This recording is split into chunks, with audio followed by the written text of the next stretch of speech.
Good day and welcome everyone, Iron007 here, nice to meet you. Welcome to the very second review on this channel.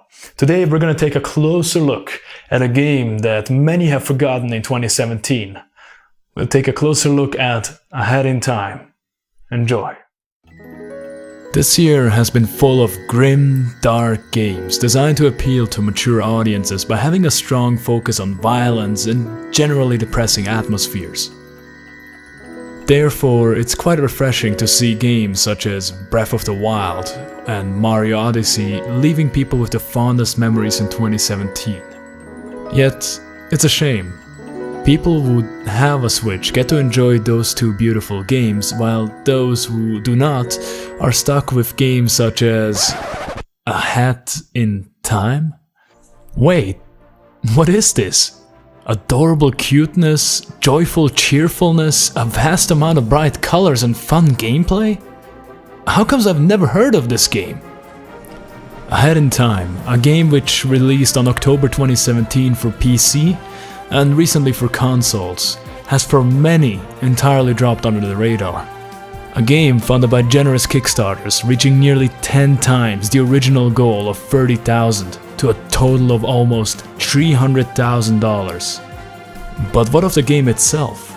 And does it deserve more attention than it has received? Let's find out.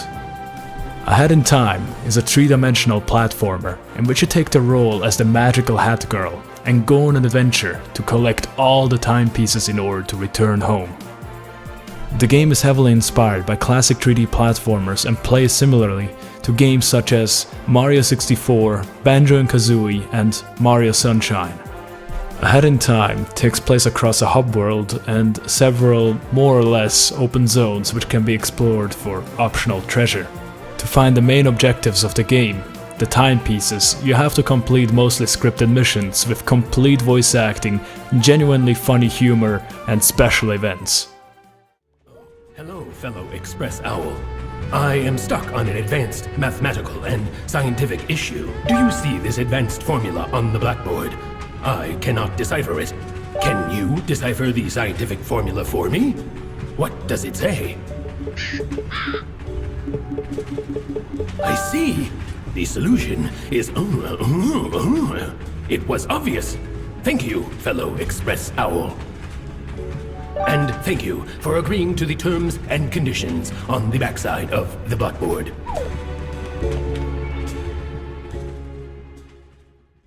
The missions themselves are hit and miss.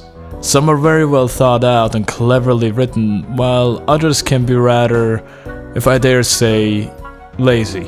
To give an example, on one mission you're having a blast on a moving train, attempting to solve a murder mystery, with noir theme music and atmosphere, while on another mission you're tasked to find 4 tickets, which have been spread around the zone to open up a safe.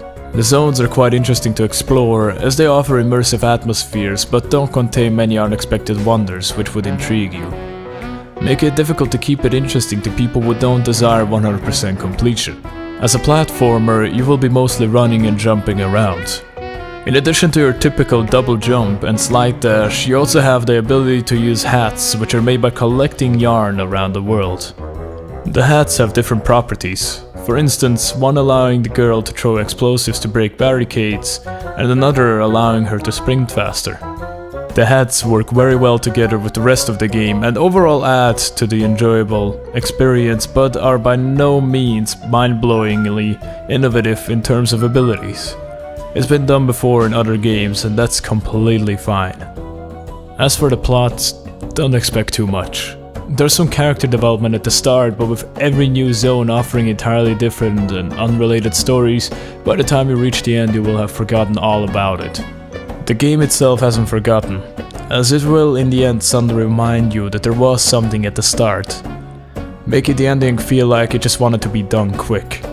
I would love to go into detail, but it would reveal too much and could possibly spoil your experience. Overall, it took me 9 hours to complete the game and 10 hours in total for 100% completion, for which the reward was rather disappointing. Before we come to the conclusion, I would like to also give a big compliment to the music. The music fit with all the different surroundings the game offered near perfectly. During the review, the soundtrack from the game itself was playing. I hope you enjoyed it just as much as I did. In conclusion, the game has a lot of issues and is far from perfect. Yet I still enjoyed almost everything about it, from beginning to end. There was never a moment where I felt like it wasn't fun, even during missions which were less interesting than most. This game has my approval, but I would still suggest the patient people under you to wait until the free DLC in 2018 is released, which adds some additional chapters and co-op mode. I can recommend Ahead in Time to everyone who is craving some good old colorful 3D platforming. Thank you very much for watching. I really hope you enjoyed the review. If you did, please feel free to leave a like and subscribe, as well as drop a comment down below. Don't forget to follow me on Twitter as well as on Twitch. And if you'd like to interact with the community a little, don't forget to join the Discord as well. All links are down there in the description below. Thank you very much for watching. I wish everyone a good evening and good night.